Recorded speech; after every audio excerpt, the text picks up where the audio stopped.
ഇടണ്ട.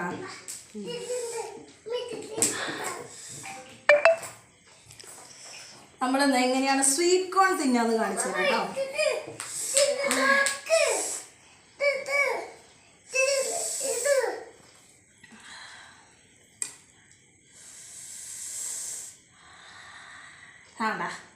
ആണ്ടാ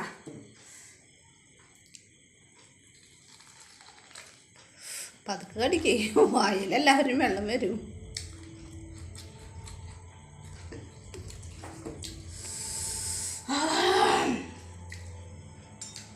നല്ല നാരങ്ങയിലും ഉപ്പും മുളക് പൊടി ഇട്ട് നല്ലോണം മസാല പുരട്ടി. ആ